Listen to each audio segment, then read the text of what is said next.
Então, sejam bem-vindos, né, à nossa webinar aí sobre inteligência artificial, né, que é promovida aí pela Strong Business School, aí em conjunto aí com os professores da Fundação Getúlio Vargas. Eu vou passar, antes de iniciar, um breve vídeo mostrando um pouquinho o que é o MBA da FGV, no modelo Blended, que une aulas presenciais com aulas por webconferência, né, para vocês conhecerem um pouco mais.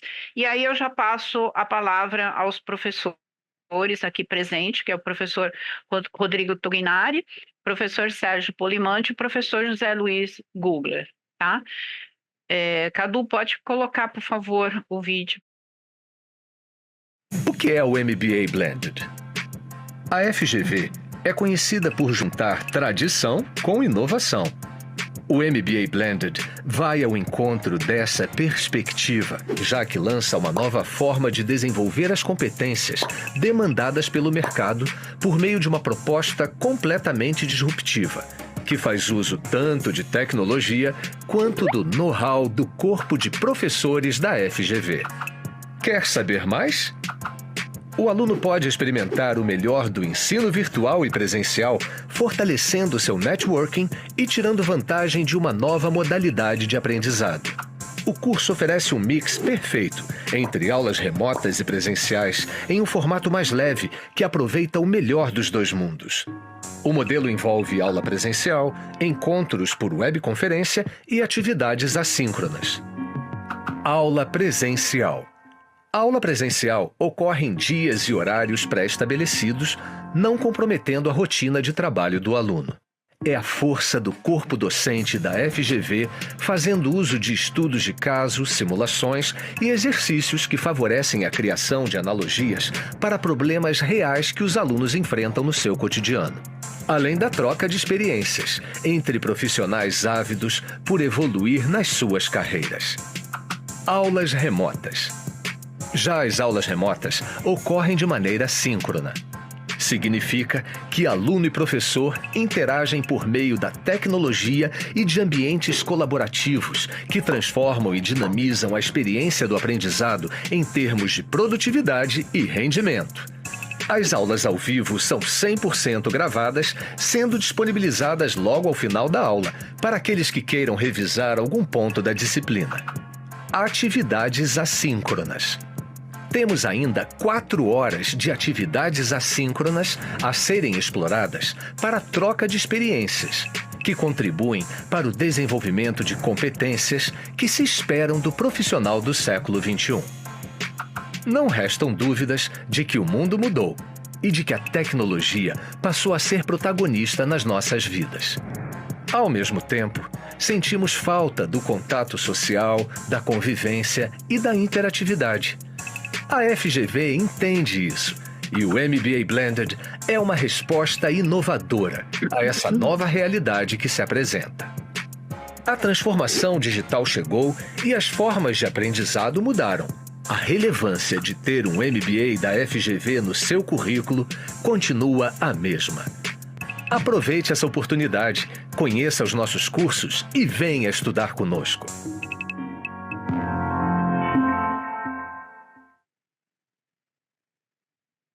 Bom, passando aí o vídeo, né, falando sobre o MBA, né, o Blended, vou passar então a palavra ao professor Rodrigo Tognari, que é o coordenador acadêmico do MBA Inteligência Artificial da FGV, em conjunto aí com o professor José Gugler, e junto aí com o professor Sérgio Polimante vai ter esse bate-papo aí com vocês a respeito de inteligência artificial. Então aproveitem bastante, participem, e desejo a todos aí uma ótima aula. Professor, é contigo. Legal. Bom, muito obrigado, Margarete, pela introdução. Muito boa noite a todos. Estamos com 85 participantes, né, por enquanto. Esse número vai crescendo. Acho que nós tivemos mais de 300 inscrições, né? Então, muito boa noite a todos, tá? Um prazer estar com vocês aqui, falando de um assunto que, bom, nós gostamos muito e presumidamente, acho que vocês também, né? Muito bem. Então, como a Margarete colocou, nós estamos aqui como representantes da FGV. Nós fazemos parte do corpo de professores do MBA de Inteligência Artificial, tá? Que vai ser veiculado via Strong, né, nos campos de Santos e Santo André, né? E eu vou dar agora um breve resumo do que vai ser a dinâmica, conteúdo que nós temos aqui preparado para vocês, tá? Nós temos aqui 3 professores, né? Tem eu, professor Sérgio Polimante, professor Kugler. Cada um trouxe uma temática, tá? Nós vamos falar aproximadamente 20 minutinhos sobre cada um desses temas e vamos abrir para perguntas e respostas nesses intervalos, tá? Mas, além, né, dos intervalos, tá, vocês podem também utilizar o chat para, eventualmente já tem alguma dúvida ou outra, já vai escrevendo no chat, tá? Que daí quando a gente abrir para perguntas e respostas, a gente abre tanto para quem quiser abrir a câmera e falar, quanto também lemos e respondemos as perguntas que forem feitas ali pelo chat, tá? Quem se sentir à vontade, quiser abrir a câmera e tal, a gente está numa grande sala de bate-papo aqui, tá? Então, a ideia é que a gente interaja bastante, tá? Muito bem. No meu caso, tá, eu vou trazer para vocês a temática da inteligência artificial, o próximo nível, digamos assim, da inteligência artificial. O que está acontecendo no mundo da inteligência artificial e como é que ela está mudando, transformando o negócio? Qual que é o próximo grande passo, tá? Então, que são as IAs pensantes e especialistas no negócio da empresa, tá? Então, essa vai ser minha temática principal. O professor Sérgio Polimante, ele vai trabalhar muito a questão do mercado de trabalho para os profissionais de dados, tá? Ciência de dados, inteligência artificial, engenharia de dados, tá? Então ele vai trabalhar isso tanto no mercado nacional quanto internacional. Ele próprio trabalha para empresa americana, né, ganha em dólar e tudo mais. Então essa é uma possibilidade real que todos vocês têm, tá? E o professor Kugler, ele é o grande idealizador, fundador desse MBA. Tá? Hoje eu coordeno esse MBA, mas o grande fundador desse MBA é o professor Kugler, tá? E ele é um executivo com vastíssima experiência em dados, tá? E ele tem muito como trazer a experiência dele com relação à aplicação, às perspectivas corporativas. Tá? Então, esse é o resumo da ópera, tá? Mas antes de eu começar, queria passar a palavra aos dois, para eles se apresentarem brevemente, e aí a gente começa a nossa dinâmica, tá bom? Professor Sérgio, por favor, pudesse se apresentar. Boa noite, pessoal. Obrigado pela oportunidade. É um prazer, uma honra estar falando ao lado aqui dos professores Rodrigo e do José. E também um prazer estar encontrando vocês, né? E saber que a gente está sendo talvez, primeiro contato para muitos com pessoas que trabalham nesse mercado de inteligência artificial. Bem, eu sou engenheiro, atualmente trabalho como engenheiro de machine learning. Se bem que essa terminologia já pode ser considerada engenheiro de inteligência artificial, né? Existe essa zona cinza entre essas descrições, mas eu já trabalho nesse mercado, nessa área de inteligência artificial há mais ou menos uns 10 anos que eu estou inserido nessa área, né? Então eu comecei bem antes de existirem esses modelos conversacionais, tal, eu comecei lá dos modelos clássicos, né? E tive a oportunidade de acompanhar esse crescimento. E aí, ao longo da minha trajetória, eu fiz graduação na área, fiz um mestrado também para focar nessa área e trabalhei em indústrias, né, em empresas de prestação de serviço, em indústrias brasileiras, até que tive a oportunidade de entrar no mercado global, né, e começar a atuar no mercado americano, que é repleto de oportunidades, né? E também já trabalhei tanto na área acadêmica, com publicações, também como na área corporativa com aplicações reais, sempre tentando entender como que essas tecnologias podem criar valor real. E é isso, vou falar um pouco para vocês sobre essas oportunidades que existem no mercado global. Trago referências interessantes que eu posso compartilhar com vocês depois, para vocês lerem com mais detalhes. Mas é isso. Acho que da minha parte é isso. Obrigado novamente pela oportunidade. Vai ser um prazer aí poder bater esse papo com vocês hoje. Professor Kugler, por favor. Olá, pessoal. Boa noite a todos. É um prazer estar aqui. A parceria com a Strong vem de longa data, é uma parceria bem sucedida.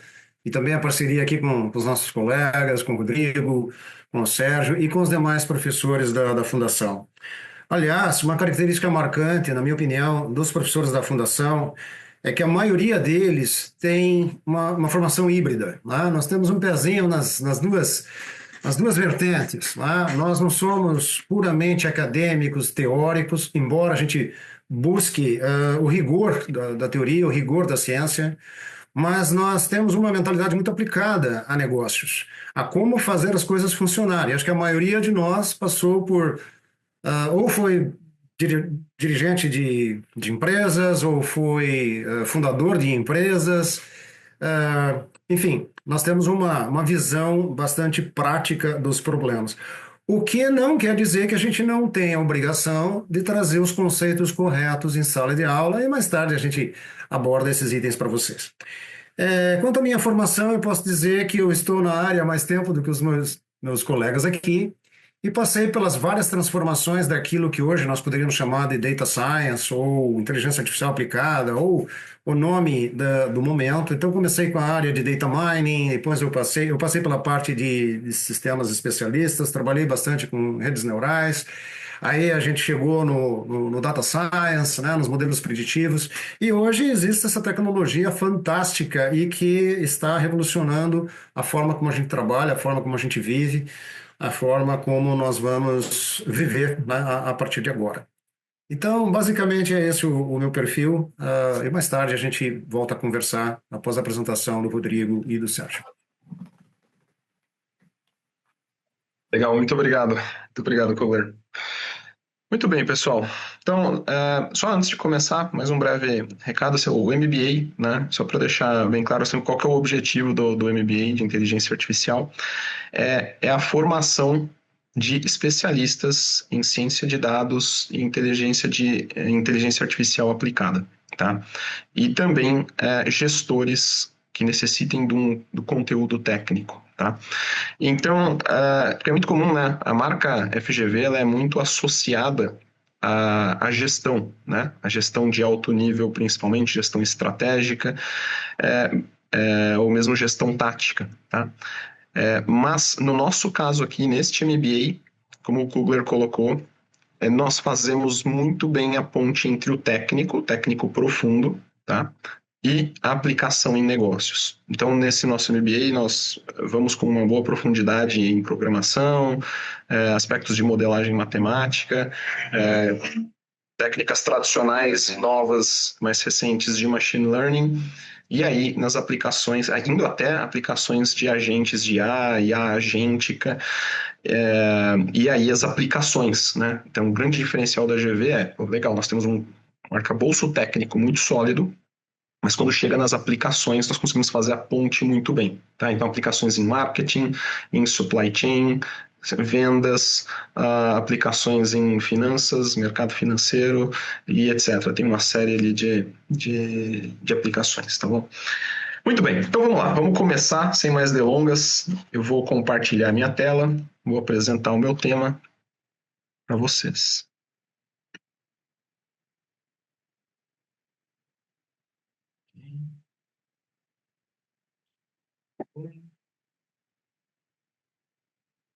Muito bem. Vocês estão visualizando minha tela? Sim, professor. Ok, ótimo. Vamos lá. Muito bem. Então, o tema da minha apresentação aqui é IA proprietária e personalizada, o segredo para escalar vendas, user experience e governança. Tá? Esse é o grande momento que as empresas estão vivendo agora. São as questões que as empresas estão querendo resolver nesse exato momento. Tá? Isso vocês podem conferir, né, nas principais conferências do Gartner, da McKinsey, mas nós também podemos conferir isso na realidade, no dia a dia das empresas, o que nós estamos vivendo dentro do processo decisório transformacional deles. Então, é uma questão técnica que influencia fortemente na gestão, tá bom? Vamos lá, deixa eu me apresentar brevemente. Então, meu nome é Rodrigo Tonheri, tá? Eu sou um engenheiro de IA, tá? E de Machine Learning.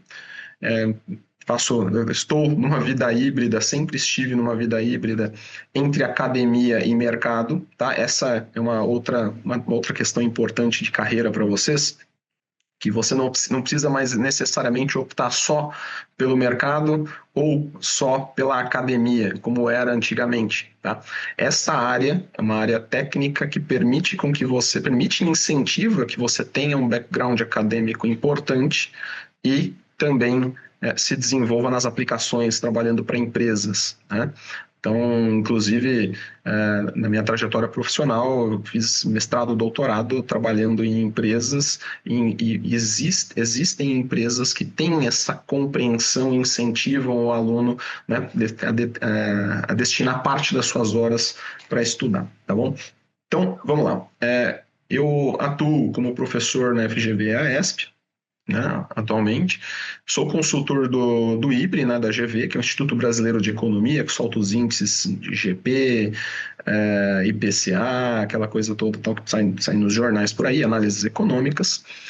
Sou cofundador da Findox, Inteligência Financeira, que no B2C, né, ou seja, para consumidores de uma maneira geral, uma plataforma de inteligência financeira, de investimentos e tudo mais, para quem está aprendendo a investir e tudo mais, até profissionais da área de mercado financeiro, e também no B2B, nós fornecemos estratégias de investimentos para fundos, tá? Como o professor Kugler comentou, o professor Sérgio também, né, existem várias vertentes de mercado e a minha vida pregressa foi um pouco disso, tá? Então eu também aproveito para dar esse exemplo de caminhos para vocês, tá? Então, eu trabalhei com ciência de dados, machine learning em empresas, principalmente em bancos, tá? Depois, empreendi em dados, tá? Então, essa é uma grande vertente que se possibilita hoje a utilização de agentes de IA e etc., para você criar produtos de inteligência artificial e se beneficiar disso, né? Então, eu criei empresa, vendi empresa, então essa também é uma possibilidade para vocês, tá? Vamos lá. Continuando aqui. Eu tenho aqui 5 tópicos na sequência para falar com vocês, né? Então, primeiro nós vamos falar das dimensões estratégicas para uma companhia.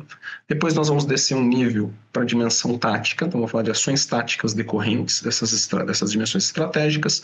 Aí vou falar da arquitetura de IA vencedora. Então, como é que isso daí se traduz na parte técnica, no operacional. E vou dar exemplos de aplicação, tá bom? Então, vamos lá.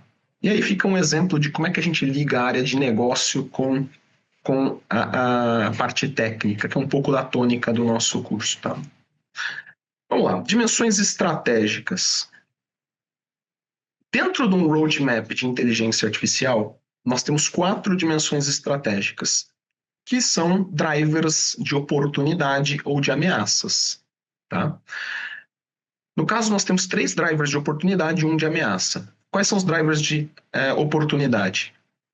Vendas. Então, o que a IA pode ajudar com relação a vendas? Você construir uma engenharia de IA que te ajude a gerar novos leads. Você pode ter uma IA que consiga perceber o seu cliente e adequar a oferta, entender muito do seu produto, entender muito de cada um dos seus clientes e conseguir fazer esse link, né? A tempestividade da oferta. O que é a tempestividade? Fazer a oferta em tempo real. O cliente está precisando daquilo naquele momento, você percebe e faz a oferta em tempo real, né? Não precisa esperar agentes humanos fazerem, né? Legal, esse é o ponto 1. Tá? Ponto 2, a escala. Tá? Inteligência artificial, assim como qualquer tecnologia, mas mais do que todas, ela tem um potencial enorme de produtividade, é uma ferramenta de produtividade. Produtividade é fazer mais com menos. Tá?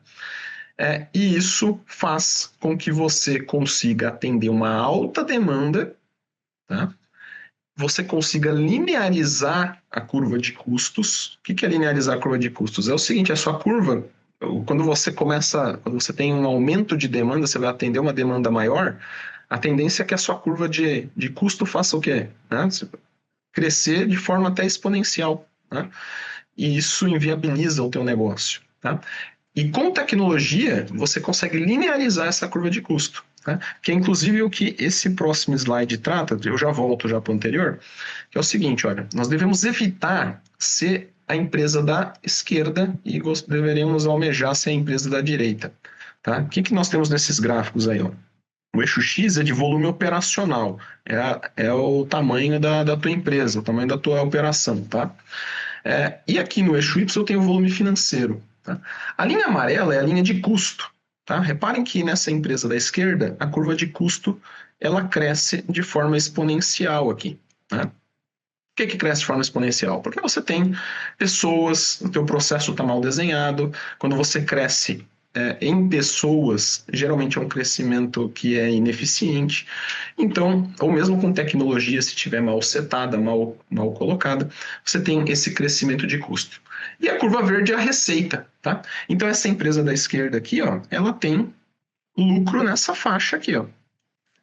Num determinado tamanho que ela chega, né? Depois disso, depois desse tamanho aqui, ela passa a dar prejuízo. Você quebra a empresa crescendo, tá? E nesse caso aqui, da direita, veja só, depois do break-even point aqui, você só tem a abertura da boca do jacaré, tá certo?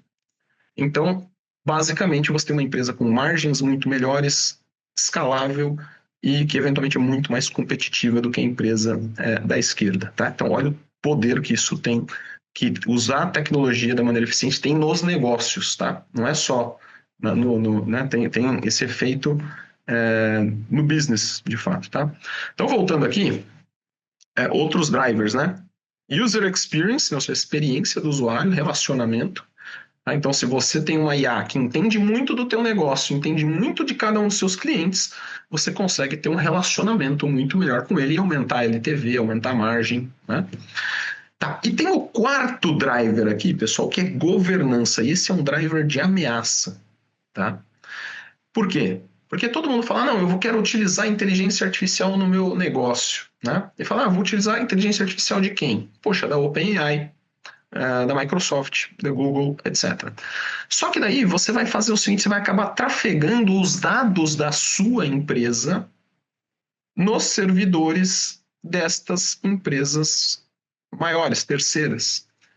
E estas empresas maiores, por mais que eventualmente em algum contrato esteja escrito de que eles não vão utilizar aqueles dados para treinar os modelos deles, isso é quase que irrastreável se eles realmente fizerem, tá? E isso implica no quê? Primeiro, num risco de você perder o know-how da tua empresa, tá? Tudo aquilo que você faz dentro dessa empresa, os processos e tal, e os clientes e tudo mais, trafegam para fora, eles aprendem e eventualmente o teu concorrente pergunta para o chat GPT da vida dele e ele vai aprendendo os seus processos, né? Uma transferência de conhecimento ali que é factível de acontecer, né? Então esse é o problema número 1. O problema número 2 é LGPD. Os dados dos seus clientes, dados sensíveis, não podem ficar trafegando por aí, né? Então tem uma série de restrições com relação a isso. Então isso é uma ameaça importante, tá? E eu vou falar para vocês aqui, pessoal, qual que é o grande... Vocês imaginam, vou fazer uma pergunta retórica, tá? Mas é a seguinte, qual é o grande diferencial que as principais empresas estão atentas no mercado de inteligência artificial? Será que são as próprias inteligências artificiais, o uso ou não da inteligência artificial, ou não? Ou são outras coisas? E eu digo para vocês o seguinte, tá? O uso de inteligência artificial não é considerado um diferencial, tá? Um diferencial de vantagem competitiva, tá? Por quê? Porque inteligência artificial, os modelos de linguagem e outros por aí, eles são commodity, tá? Eles estão cada vez mais baratos, você tem um monte de fornecedores, você tem modelos open source, com desempenhos razoavelmente parecidos, cada vez mais baratos. Então isso daí, pessoal, está disponível para todo mundo, não é vantagem competitiva. Então, se não é, o que é uma vantagem competitiva na era da IA? são os dados, os seus dados próprios, a sua knowledge base, tá? A sua base de dados. Lá é onde está o ouro, é onde todo o know-how da sua empresa, os processos, os dados, aquilo que só você tem, aquilo que te permite ser você diferente de qualquer outra IA, de qualquer outro concorrente. Tá? Então está nos dados, e esses dados devem ser protegidos. Tá? Então é por isso que esse aspecto da governança, né, é extremamente importante. Muito bem, vamos lá. Seguindo aqui, pessoal, ações táticas. Então, em decorrência dessas estratégias, o que nós precisamos? Tá? Nós precisamos de uma IA que seja especialista no negócio da empresa. Tá? Ela precisa conhecer o negócio da empresa, os processos e tudo mais. Ela precisa ser especialista no cliente, ela precisa conseguir entender as minúcias de cada cliente, tá? Na interação com eles, para que a gente consiga realmente fazer um conversar com o outro da melhor maneira possível. E nós precisamos da terceira ação, que é a internalização da IA operacional. A inteligência artificial precisa ser uma engenharia interna da empresa, né? Para proteger os dados, né? E proteger toda a cadeia para você manter realmente a vantagem competitiva da sua empresa. Tá? É isso. Seguindo aqui, eu vou apresentar para vocês a arquitetura de uma inteligência artificial vencedora. Tá? Que é a seguinte, vamos lá. Vamos começar com um modelo de linguagem, que é a base de tudo. Tá? Os modelos de linguagem que nós estamos acostumados, eles funcionam da maneira que vocês estão vendo aqui. Tá? Ele é nada mais, nada menos do que uma série temporal de palavras, né? Tipo, falando de maneira grosseira. Tá?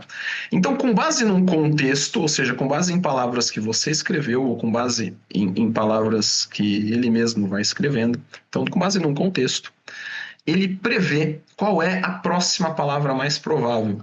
E depois a próxima, depois a próxima, depois a próxima, e com isso ele vai construindo textos, e textos que fazem sentido. E até parece que a IA pensou para resolver, para responder aquilo para você, de tão boas que são as respostas. Mas, na verdade, ela não raciocina. Ela simplesmente aprendeu com bilhões e bilhões de documentos os padrões de sequências das palavras com base em contextos, e esse mecanismo de estimação das novas palavras acaba produzindo textos muito, muito bons, muito consistentes. Mas não tem raciocínio, isso não pensa, tá? Isso é um papagaio. Tá? Muito bem. Então, como é que a gente consegue trazer raciocínio? Né? Inclusive, assim, se você perguntar alguma coisa para IA, que exija um pouco mais de raciocínio, um pouco mais de customização, ela começa, ou ela fica muito em cima do muro, né? Veja bem, é isso, é aquilo, né? Pode ser isso, pode ser aquilo, ou então ela começa a entrar na seara que a gente chama de alucinações, né? Ela começa a fazer ligações que eventualmente não existem, tá? Muito bem, então como é que a gente faz para trazer raciocínio, para trazer contexto, tá? Bom, existe uma solução comum no mercado que se chama RAG, que é Retrieval Augmentation Generation, tá? Que basicamente é o seguinte, ao invés de você fazer a sua pergunta direto para o modelo gerador, que é o modelo de linguagem, a sua pergunta ela é parseada num mecanismo que chama Retriever, né, ou um recuperador. Isso aqui vira uma consulta num banco de dados auxiliar, e esse banco de dados auxiliar, ele está conectado, ele recebe dados dos bancos de dados da empresa, né? E pode até ter algum tipo de augmentation com inteligência artificial. Então, ele recebe essa consulta. Aqui é a base de dados da sua empresa, tá? É o knowledge base, é onde você tem os dados da sua empresa. Então, é feita uma consulta ali e aquilo ali, né, é passado adiante. Então, além da questão original que foi feita, você tem a resposta da recuperação e isso é passado pelo modelo gerador. E o modelo gerador sim te produz uma resposta final. Só que agora ele ele já recebe parte da resposta para simplesmente verbalizar para você. Isso se chama RAG, tá? Muito bem. Essa knowledge base aqui, ela é construída em geral com banco de dados relacionais, que são as tabelas que vocês estão acostumados, e também com banco de dados vetoriais, que nada mais são do que texto transformado em número, mas nada mais nada menos do que texto. Tá? Muito bem. Isso aqui já ajuda bastante, porém não consegue ainda raciocinar. Tá? Então, qual que é o próximo passo, que inclusive é aquilo que muitas empresas estão trabalhando, implantando, então estamos falando do hype aqui, daquilo que está acontecendo no mercado agora. Qual que é o próximo passo para fazer a inteligência artificial conhecer muito bem os dados próprios e conseguir raciocinar? Tá? É um negócio que se chama Knowledge Graph. É estruturar o banco de dados da empresa, Knowledge Base, em forma de grafo, em forma de rede. E se vocês pensarem bem, a estrutura de pensamento do ser humano, tá? A estrutura de pensamento, nossa, assim, não de pensamento, mas a estrutura de como a gente armazena o conhecimento de forma semântica, ele é muito parecido com isso. Né? Tipo um mapa mental. Tá? Então você tem um conceito, esse conceito está ligado a outro conceito, que está ligado a outro, e assim por diante você vai fazendo as associações de conceitos na sua cabeça. Tá? Isso aqui funciona da mesma forma. Tá? Então veja só, aqui eu tenho um nó, que é o nó de dados da Mona Lisa, ele tem ali um monte de informações sobre a Mona Lisa aqui dentro. Tá? Mas eu tenho também um nó, que é do Leonardo da Vinci, e tem um monte de dados, informações aqui sobre o Leonardo da Vinci. E você tem também a Lily, e um monte de dados e informações sobre a Lily. Tá? E você tem também não só os nós de dados, mas você tem também as ligações entre estes dados. Tá? Então, por exemplo, o Leonardo da Vinci ele tem uma ligação do tipo pintou a Mona Lisa. E aqui dentro eu também guardo uma série de informações de como Leonardo da Vinci pintou a Mona Lisa, em que ano, de que ano até que ano, quem era a Mona Lisa eventualmente, qual é o espectro de cor utilizado, um monte de coisa. Tá? E é basicamente isso. Tá? Isso daqui, pessoal, é muito mais rápido de consultar do que uma tabela. Essa é uma primeira grande vantagem. A segunda grande vantagem, pessoal, é que você tem raciocínio embutido aqui. Tá? Então, vamos lá. Como é que isso aqui funciona? Por exemplo, se eu tivesse um Tinder, tá? Se eu tivesse um Tinder, com métricas de redes, eu consigo perceber que a Lily e o James são duas pessoas que têm interesses comuns ali e eles estão próximos na rede. Então, eu posso meio que dar match entre eles. E, eventualmente, se eles forem se encontrar, olha o poder disso daqui. Eu posso, inclusive, entender como é que são as relações comuns entre eles e sugerir qual que é o papo quebra-gelo, né? Sobre o que eles podem começar a conversar para efetivamente engatar ali uma boa conversa. Tá? Então, eles podem falar sobre artes, né? Então, aí, enfim, quebrou o gelo, aí dali para diante eles estão à vontade e conseguem conversar de uma maneira melhor. Tá? Então, é isso, é esse tipo de raciocínio. Tá? Seguindo aqui, então, o que se faz?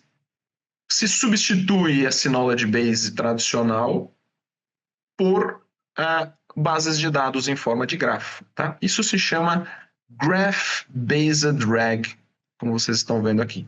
Tá? E só para mostrar, né, colocar a tarja do Gartner aqui, mostrando que eu não estou falando nenhuma bobagem, tá? Porque isso aqui, além de estar acontecendo nas empresas, o Gartner está falando aqui já desde 2024 que o Graph RAG, ou Graph Based RAG, já estava ali entre as principais tecnologias ali da próxima era da IA, tá bom? Muito bem. Seguindo, a gente pode também melhorar usar os próprios modelos de linguagem, como o O1 e o O3, né? E o R1, que são modelos de linguagem que têm algum grau de raciocínio. Não é a mesma coisa que os mapas mentais que eu mostrei agora para vocês, é um outro tipo de raciocínio, mas que, de certa forma, ajudam a IA a pensar. Mas o melhor mesmo é realmente a utilização dessas bases de dados auxiliares. Tá? Muito bem. Os modelos que você vai utilizar de linguagem aqui para geração, eles podem ser proprietários, por exemplo, ChatGPT, Gemini, né? Ou podem ser open source. Tá? E aí a gente dá, obviamente, se a gente quer a IA proprietária dentro da empresa, então nós vamos ficar com os modelos open source, tá? Se a gente realmente for construir a IA dentro da empresa, justamente para não trafegar informação para fora, tá bom? Muito bem. Basicamente é isso, né? Aí você tem uma fase final que é o fine tuning, que é basicamente treinar as camadas finais da rede neural ali do modelo de geração para que ela tenha a linguagem da sua empresa, né? E pronto, você tem uma engenharia altamente customizada, altamente conhecedora dos processos do seu negócio e também que consegue ser empática com o cliente, ou seja, consegue conversar com esse cliente, capturar informações sobre ele e formar um mapa mental sobre o seu cliente, fazer as ligações com o que você tem de produto e serviço e conseguir oferecer aquilo que você tem de melhor, né? Muito bem. E isso é basicamente super escalável, tá? E aí temos uma série de exemplos de aplicação, enfim. Vou passar rapidamente por eles, tá? Vou colocar aqui alguns deles. Esse aqui a gente utiliza no próprio Hybrid, tá? Eu tenho aqui empresas, isso aqui é um knowledge graph de empresas, e eu tenho aqui os produtos, os índices e os produtos do Hybrid, e o desafio nosso era como é que eu faço com que estes índices aqui, né, como é que eu faço para recomendar esses índices para as empresas de qualquer setor, qualquer segmento. Repare que assim, pessoal, o Hybrid não tem a capacidade de conhecer todos os negócios, todas as empresas, todos os setores, todos os segmentos, para sentar na mesa dos executivos dessas empresas e falar como a economia influencia o negócio de cada uma delas. Porque são muitas empresas, são muitos segmentos, né? Mas a IA pode fazer isso, tá? Então, imagine que nós criamos lá um knowledge graph de empresas, setores, segmentos e tudo mais, e conseguimos unir esse campo aqui dos clientes com os índices, os produtos que o Hybrid tem à disposição. De uma maneira que, se amanhã nós tivéssemos uma reunião com a Arezzo, tá? Com os diretores da Arezzo, repare que eu tenho aqui um subgrafo, né? Uma subrede que traz todas as informações da Arezzo, do segmento que ela está, que é o segmento de calçados, de vestuário e calçado subsetor, consumo não cíclico, todos os conceitos de economia que se aplicam a Arezzo e quais são os índices macroeconômicos que estão ligados a ela, tá? E quais os produtos da FGV. Então, isso aqui gera um relatório, né, de 15 páginas que qualquer pessoa, qualquer vendedor, né, qualquer especialista ali de pré-vendas lê esse relatório e amanhã consegue discutir o negócio da Arezzo com os donos da Arezzo, com os executivos da Arezzo, falando sobre a economia, como a economia influencia o negócio da Arezzo e, obviamente, ali colocando os produtos da GV, tá? Bom, e assim por diante, tá? Nós temos uma série de aplicações, pode usar para chatbot, pode usar para educação, pode usar para geração de leads e tudo mais, tá? Tá? Então é isso, pessoal. Acho que eu até passei um pouquinho dos meus 20 minutos, mas vamos lá, tá? Então é essa a tônica que eu queria trazer para vocês. Vamos lá, dúvidas, pessoal?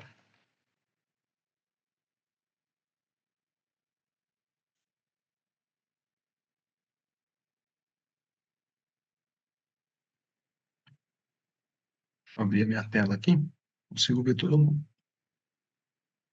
Pessoal, fiquem isso, vamos lá, Lucas. Fiquem à vontade, tá? Se quiser abrir a câmera, falar, se quiser escrever no chat, fiquem super à vontade, tá? Vamos lá, Lucas. Você sugeriu que, no caso, como a empresa possui suas próprias particularidades e seu próprio sistema interno que não pode ser divulgado, assim, você sugeriu, no caso, pegar aqueles que são em open source, né? Inteligências artificiais que não são de empresas muito específicas, né? São de código aberto. para que possa Uhum. programar especificamente para a empresa. Sendo Sim. de código aberto, não teria risco de que outras pessoas que conheçam bem aquela programação acabem invadindo o sistema com mais facilidade? Tá, não, de forma alguma. Assim, deixa eu colocar aqui no final, que já está na parte de dúvida aqui, né? Deixa eu colocar aqui, tá. Ah, a questão é a seguinte, tá? O, esses, esses modelos open source, né? Eles são código aberto, portanto, o código-fonte deles é completamente aberto e você pode baixar esse código, né? Esse modelo de forma completa, tá? E ele é totalmente auditável, é totalmente aberto. Na verdade, assim, um modelo de inteligência artificial nada mais é do que um monte de matriz numérica. Tá? Quando você baixa esse modelo, você audita ele, enfim, vê ali, enfim, não tem absolutamente nada ali de não conformidade, você vai implantar, você vai instalar esse modelo num servidor completamente estanque com a realidade. Ele não tem qualquer contato com a internet, com nada. Ele funciona dentro de um sistema estanque, no máximo acessado via API, ou seja, completamente protegido. Então, não tem a mínima chance de qualquer tipo de vazamento de informação pelo fato de ser open source. Muito pelo contrário, ele é o que te permite você ter o modelo inteiro dentro da sua casa para ser utilizado. Né? Então tem muita gente até que pergunta, mas poxa, eu vou utilizar o da DeepSeek, a China vai começar a pegar dados da minha empresa, me espionar e tudo mais. Absolutamente balela, tá? Não tem nenhum fundamento. Era essa a sua dúvida, Lucas? Eu só botei essa dúvida porque, assim, como as inteligências artificiais precisam de uma base de dados, dependendo, não sei se é possível se infiltrar de alguma maneira em um servidor interno através desses códigos abertos. Assim, digo mais pelo fato de que, vamos supor que você precisa criar uma inteligência artificial que precisa ter acesso a determinados dados específicos de mercado, por exemplo. E alguém, uma mente mais maliciosa, vamos supor, conhecendo o código, com base justamente de ser um código aberto, divulgado, desenvolver algum tipo de sistema, programa, alguma coisa para que possa adentrar nesse servidor interno da empresa. Assim, eu sei que é um negócio tão específico que é muito pouco provável que algo do tipo possa vir a acontecer, isso se for possível. Mas não deixa de ser uma dúvida, né? Assim, acredito que seja algo mais, até de resposta meio previsível, mas é sempre bom saber se tem algum tipo de possibilidade, né? Sim, sim, claro, né? E a dúvida é totalmente legítima, tá? Mas eu te asseguro, tá, Lucas? Não tem a menor possibilidade de alguém fazer isso, tá? Os modelos são auditáveis, mesmo que você precise fazer alguma consulta em base externa, uma base externa acreditada sua, você tem toda a condição de fazer a, a varredura ali dos dados, enfim, na entrada do modelo, você tem o controle total, assim. Então, não tem qualquer chance de ter algum código malicioso infiltrado, assim, né? Não pelo fato do modelo ser open source, né? Lógico, o código malicioso pode vir de qualquer outra maneira, mas pelo fato do modelo ser open source, chance zero, tá? Tudo bem, obrigado. Valeu, Lucas. Edner, Fala, Rodrigo, boa noite. boa noite. Sou Edner aqui de São Bernardo. Uma dúvida que me apareceu. Quanto a modelos open source, né? Eu costumo utilizar os modelos tradicionais, eles me auxiliam bastante em algumas dúvidas, em alguns desenvolvimentos que eu faço, e nunca utilizei o open source. Eu sei que a base de dados da IA, ela depende de dados, né? Depende de informações. Acredito que recebendo um modelo open source, ele virá virgem, vamos dizer, limpo de dados. A interligação do sistema limpo, né, open source limpo, com o conhecimento da empresa, com a base de dados da empresa, é complexa? Como é feito esse treinamento, né? A amarração do banco de dados da empresa com o modelo da IA para que ela possa gerar resultado? Perfeito. Ele é feito via RAG, da maneira que eu mostrei para vocês, né?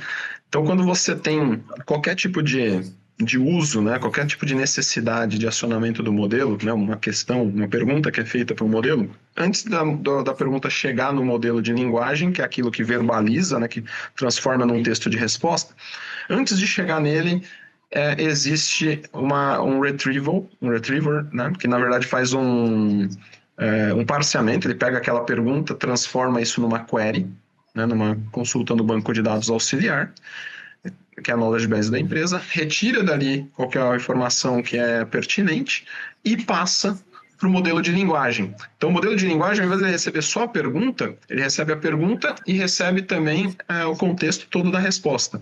E aí ele precisa verbalizar isso para o usuário final, né? Então, é basicamente isso. E a nível de complexidade não é, assim, lógico, depende do tamanho da empresa, mas não é nada de outro planeta. Sim, dá para entender então que ela vai aprender com a utilização. Conforme a gente for questionando, perguntando, ensinando, ela vai afinando. Levaria um período aí de uso bom, uso ideal da inteligência. Até não, tá? Se você tem uma knowledge base, uma base de dados já bem consolidada da sua empresa, você pluga ela nos sistemas, nos RPs, CRMs da sua empresa, e você faz também já um trabalho prévio de data augmentation, trazendo dados de consultas externas, você já nasce com o cérebro. A tua empresa, ela já tem uma série de dados, uma série de informações ali dentro dela, que se você montar isso dentro da knowledge base, aquilo já é um cérebro, já é uma V0 muito boa já, né? É lógico que com o tempo, né, você pode ir interagindo com os clientes e tudo mais, enfim, e tendo mais dados e vai agregando isso ao seu knowledge base, mas só que você não nasce do zero, tá? Tipo, você não começa assim zerado, você começa já com uma estrutura já bem avantajada, tá? Perfeito, obrigado. Legal, valeu, Edner. Muito bem. Vamos lá, mais um. Felipe Silva, depois a gente parte para a apresentação do Sérgio. Vamos lá. Fala, Felipe. Maravilha. Rodrigo, boa noite a todos. Boa noite. Uma dúvida. Hoje nós temos aí diversas ferramentas, como você informou para nós aí ao longo da matéria. Como que você enxerga hoje a questão da segurança, se nós optarmos não por uma Open Base, mas sim optarmos pela utilização dessas ferramentas já disponíveis pelas empresas consolidadas, como a Microsoft, a própria Google também. Você enxerga isso como um risco para essas empresas que estão iniciando na trajetória de IA por conta dessa questão de compliance? Como que orientaríamos assim as empresas nessa questão, optando por esse modelo já desenvolvido e, de repente, usando as suas aplicações ali para rotinas diárias? Legal, tá. Bom, primeiro que assim, não tem uma fórmula pronta, né? Depende de caso para caso, tá? Mas a ideia é a seguinte, para operações que não envolvem dados importantes, estratégicos, dados sensíveis, né? Tanto para a companhia quanto de clientes, você pode sim utilizar a inteligência artificial externa, se for uma alternativa mais econômica ou mais rápida implementação, são vantagens que você deve considerar e pode utilizar. Até, inclusive, quando você é uma empresa pequena, uma startup ou um empreendedor individual que está começando com inteligência artificial, os seus MVPs podem rodar, né, utilizando IAs de terceiros, né, de OpenAI, de Google, etc. Então, assim, não é sempre que a gente deve ter uma inteligência artificial totalmente internalizada. Quando que passa a ser interessante e importante que seja dessa forma? Quando você tem já uma empresa estabelecida, você tem ali um certo capital para investimento, para montar uma estrutura interna, e você sabe que o teu knowledge base, a tua knowledge base, né, os seus dados, o seu know-how, você não pode compartilhar com o mercado, né? Então aí você tem que proteger, isso é estratégico, né? E fora a questão também dos regulatórias, né? Se forem dados sensíveis dos clientes, por exemplo, você não pode ficar trafegando para fora de maneira alguma, né? Então tem isso, né? E assim, a utilização desses players externos, existe um risco sim do teu know-how ser apreendido por eles, né? Então esse risco de fato existente. E ele é irrastreável, você não consegue rastrear se eles realmente estão usando ou não. Entendi. Então tá bom. Obrigado pelo esclarecimento. Valeu, Felipe. Pessoal, eu vou passar agora para a apresentação do professor Sérgio, mas quem tiver qualquer dúvida a mais, pode mandar no chat que eu vou respondendo aqui, tá bom? Vamos lá, professor Sérgio, bola tá com você aí. Oi, pessoal, tudo bem? Boa noite. Obrigado, Rodrigo. Eu vou roubar a tela, tá? Então, dá licença. Toda. Tá. Eu vou roubar a tela aqui. Aí, vocês estão vendo minha apresentação de slides aí, né? Calma aí. Share essa daqui. Vocês estão vendo minha apresentação de slides, certo? Sim, professor. Então, pessoal, pegando um gancho aí do que o professor Rodrigo falou, né? É super interessante o tema e só a título de curiosidade, neste momento eu estou trabalhando em 2 projetos distintos de RAG. Estou desenhando arquitetura, um já está numa fase mais ali meio do projeto, o outro estou começando agora. Então é de fato algo que está agregando valor muito forte e até rápido, né? Comparado com outras abordagens e uma das aplicações mais interessantes que nós temos recentemente, né? E eu tenho a impressão que estamos aprendendo ainda como fazer, né? São muitas novidades, sempre tem novas atualizações e é até difícil a gente se manter atualizado, né? Com tanta coisa nova que vai aparecendo, mas eu queria falar com vocês hoje, né? Sobre as carreiras em dados, né? Provavelmente vocês já estão aqui falando com a gente hoje justamente porque já entenderam o potencial, né? Muitos de vocês estão aqui porque já entendem que, digamos que provavelmente vai ser a carreira de dev da próxima década, né? Como a carreira de dev foi nos anos 2000 e 2010, né? Teve aquele boom e as pessoas que trabalhavam com programação tiveram excelentes oportunidades de trabalho, né?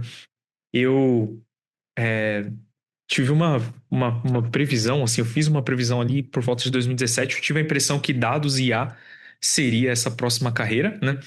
E eu acho que eu estou validando ali a previsão que eu tive em 2017, né?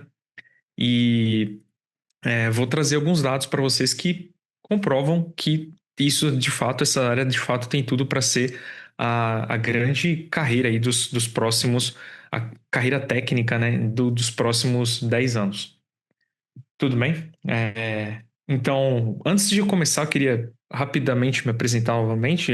Só comentar que eu sou engenheiro de Machine Learning, né? Eu sei que algumas pessoas chegaram depois aí. Estamos com 111 pessoas online. Sou engenheiro de Machine Learning, trabalho para uma empresa americana, então recebo em dólares, sou PJ, né? E o mercado é muito rico de oportunidades. E eu queria compartilhar com vocês como funcionam essas oportunidades, né? Mostrar para vocês como que essas oportunidades estão e quais seriam os próximos passos, né? Já disse também no começo que eu atuei com projetos acadêmicos, né? Estou um pouco distante da academia no momento, mas estou com aquela vontade de voltar, né? Mas assim, eu tenho trabalhado além minha ocupação como engenheiro, eu também dou aula nas universidades de cursos de pós-graduação, entre eles aqui o da FGV, certo? Então, vamos falar um pouco sobre essas carreiras em dados. Eu programei aqui 2 partes do conteúdo. Uma falando sobre as oportunidades e o mercado, e uma segunda parte que é sobre as carreiras em dados. Então, o que é um engenheiro de dados, o que é um engenheiro de machine learning, o que um cientista de dados faz, né? Tem essas 2 partes. Vamos ver como que a gente encaixa aqui no tempo, mas de qualquer maneira, eu queria dizer que se vocês quiserem, tiver alguma dúvida, quiserem me adicionar no LinkedIn, é só procurar lá Sérgio Polimante, me adicionem. Eu posso também compartilhar com vocês esse material, caso não dê tempo da gente cobrir as 2 partes hoje, tá bom? Mas vamos começar falando sobre a demanda global, né? Então vocês têm acompanhado que a grande demanda global que existe em torno da inteligência artificial. A gente pode ver isso se refletindo em conflitos geopolíticos entre Estados Unidos e China, a gente pode ver isso refletido nos preços das ações da Nvidia, né? E outros indicadores aí que mostram que tudo está girando em torno disso. E aí, naturalmente, uma grande demanda com uma baixa oferta causa uma tensão nos preços e faz com que os salários se elevem, né? E as empresas vão pagar mais para buscar os especialistas nessa área. Então, a gente vê que o mundo precisa desses talentos, né? Então, as posições ligadas a dados IA estão no topo das profissões que mais crescem. Não só cresce em número de cargos, mas cresce também nos salários que são pagos para esses profissionais, né? Então, por exemplo, você vê aqui no World Economic Forum, né? Eu estou deixando aqui os links, depois vocês podem acessar o material e ler essas matérias, mas basicamente os especialistas, né, em Machine Learning, inteligência artificial e dados, eu considero todos os profissionais que atuam nesse ecossistema, né? Pessoas que trabalham com dados, pessoas que trabalham com Machine Learning e inteligência artificial são pessoas que atuam no ecossistema de dados. Lideram as listas dos cargos que mais vão crescer, né, até 2027, e a gente vê que tem uma demanda de crescimento estendida aí até pelo menos 2033, já previsões positivas foram feitas, né? Esse infográfico aqui da Visual Capitalist, ele mostra aqui as principais cargos em ascensão. E aí a gente vê que temos aqui, primeiro aqui, Big Data Specialist. Basicamente, Big Data Specialist você pode entender como um engenheiro de dados, né? Uma pessoa que trabalha com engenharia de dados. Em terceiro lugar aqui, Inteligência Artificial e Machine Learning Specialist, que é basicamente esse aqui é onde eu atuo hoje, né? E aí temos outras aplicações como software, veículos autônomos. Quando você fala de veículos autônomos, né, EV Specialist, de certa forma aqui também são especialistas em inteligência artificial, só que são aplicados a essa área específica, né? E tem outras aqui, né? Aí, explicitamente depois a gente tem aqui analista de dados e cientista de dados e DevOps Engineer. Por que eu coloquei DevOps Engineer? Apesar de estar como DevOps Engineer aqui, tem uma extensão de DevOps que é MLOps e DataOps, que também vai crescer junto com esses cargos aí, junto com essa expansão de inteligência artificial e Big Data e dados. Pessoal, se tiverem alguma dúvida, vocês podem perguntar, tá? Se for alguma coisa na hora ali, vocês podem me interromper e perguntar, tá? Se for coisa rápida, mas vou também receber algumas dúvidas mais pro final, tá bom? Aí, aqui, o Bureau of Labor Statistics, lá dos Estados Unidos, né? Eles previram que o cargo de cientista de dados vai ter um aumento de 36%, que é muito maior do que a média, né, de todas as outras profissões que eles analisaram. Então, você vê que tem tanto empresas públicas quanto empresas privadas fazendo essas previsões, e todas elas são positivas para o crescimento da demanda por esses profissionais, certo? Aí, uma coisa que é interessante é o seguinte: a grande pressão que existe por mais profissionais dessa área faz com que o trabalho remoto se torne praticamente obrigatório. Porque as empresas elas não são capazes de contratar as pessoas locais ali para trabalhar, porque é uma demanda tão grande que simplesmente os mercados locais não atendem, né? Então, essa pesquisa aqui feita pela Revelo mostrou que 74% das empresas já contratam, né, para time remoto e mais 7% delas pretendem contratar nos próximos 6 a 12 meses, né? Outra coisa que é interessante também é que, de um lado, você tem uma demanda alta e, de outra, você tem profissionais que buscam por trabalho remoto. O trabalho remoto é altamente desejado por profissionais, né? Muitas pessoas preferem trabalhar remoto. E eu prefiro, sabe? Em vez de trabalhar 100% presencial e remoto, eu prefiro remoto, né?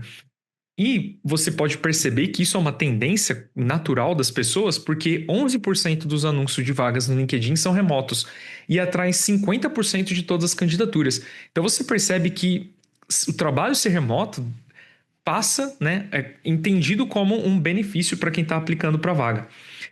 E o interessante, pessoal, é que na pandemia, né, muitos trabalhos tiveram que obrigatoriamente se adequar ao remoto, certo? Isso aí Todos nós aqui tivemos experiências únicas, né? Mas todos nós vivemos experiências de como foi trabalhar durante a pandemia. E a gente percebeu que tem alguns trabalhos que não dá para fazer remoto, ou é muito complicado de fazer remoto. Porém, existem outros trabalhos que antes da pandemia eles já eram remotos, né? E o que a pandemia fez foi simplesmente obrigar ou demonstrar, né, que algumas posições elas funcionam bem remoto e não tem uma diferença tão grande de você trabalhar presencial, né? Que é o caso desses cargos de tecnologia, né? Essas posições de tecnologia, você tem uma boa adaptação das equipes em times remotos, né? E isso é legal, porque a pandemia meio que obrigou as pessoas a trabalhar remoto, só que provou que os times funcionam remoto. Alguns times funcionam bem remoto.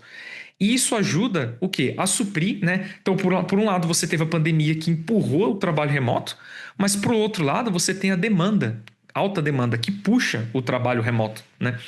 E aí você acaba aqui com essa estatística das empresas, 74% das empresas dizendo que já trabalham com times remotos, né? Sendo que praticamente metade delas começaram na pandemia, e mais 7% que pretendem ainda expandir, totalizando em um total de totalizando quase mais de 80%, né? Mais de 80% aqui das empresas dos Estados Unidos aptas ok em trabalhar com pessoas de time remoto.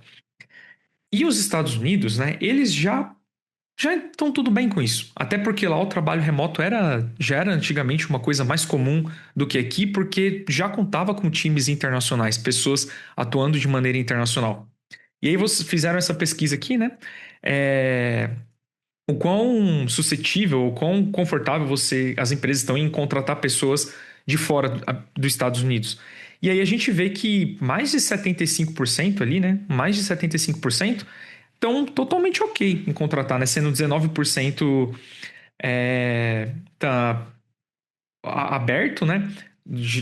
Relativamente aberto, 24% estão não totalmente contra, né? Sendo que apenas 23% querem contratar apenas dos Estados Unidos, né? Então você vê que, assim, existe um certo conforto, um certo costume dessas empresas em atuar dessa maneira, né? E por que isso tá dando certo pra caramba, né? Eu diria. Porque é um win-win financeiro para todo mundo envolvido aqui, né? Talvez algumas empresas locais vão perder os grandes talentos com isso, né? Mas para quem está envolvido nesse relacionamento aqui é uma relação ganha-ganha, porque as empresas conseguem contratar engenheiros de alta qualidade com um custo bem menor, né? Quando elas contratam os profissionais da América Latina, e os profissionais da América Latina conseguem encontrar cargos, né, para fazer a mesma coisa que eles faziam nos mercados locais, e quando eu digo, eu tô falando da América Latina no geral, não só do Brasil, ganhando um valor maior, consideravelmente maior, em uma moeda mais forte, que é geralmente dólar e euro, né? Por exemplo, um engenheiro de software no Brasil ganha em torno de 45% do salário de um engenheiro no mesmo cargo que faz a mesma coisa, mas trabalha local em Nova York. Então, isso é uma economia, né, que a empresa vai ter.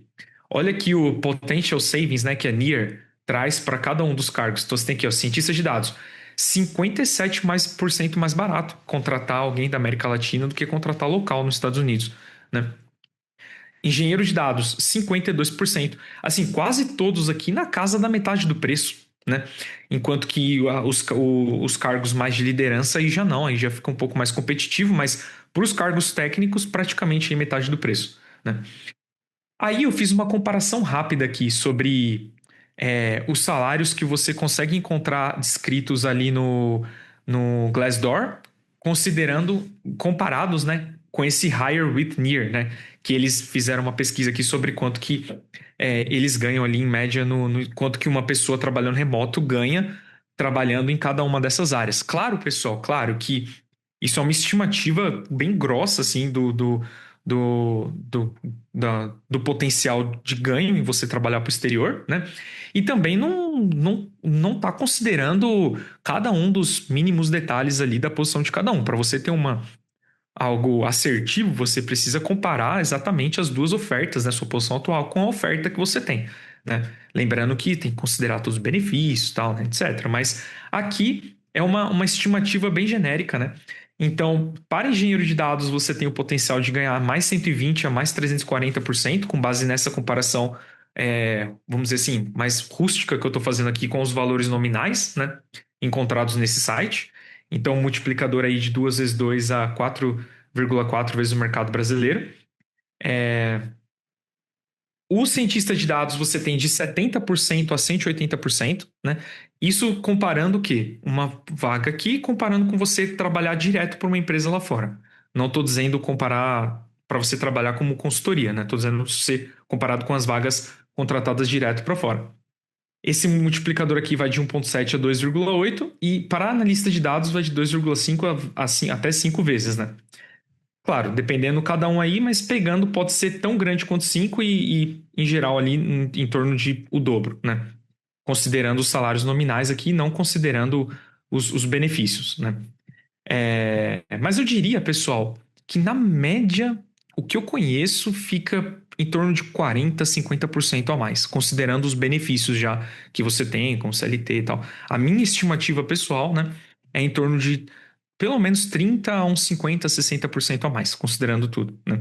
É claro que é difícil, eu quis trazer uma estimativa aqui para vocês, mas é difícil falar esses números com precisão, porque vocês sabem que muda muito da área, do lugar que você trabalha. Por exemplo, os salários em São Paulo, eles são um pouco mais inflados, então se você é de São Paulo, vai ter uma comparação diferente, mas eu quis trazer aqui para vocês podem abrir aqui depois essa referência, né? Por exemplo, se você abrir aqui vai ter eles falando um por um aqui, ó, Latam Annual Salary Range, né? Quanto que esses engenheiros ganhariam trabalhando da Latam para os Estados Unidos, né? Então você pode ler aqui e ver, né?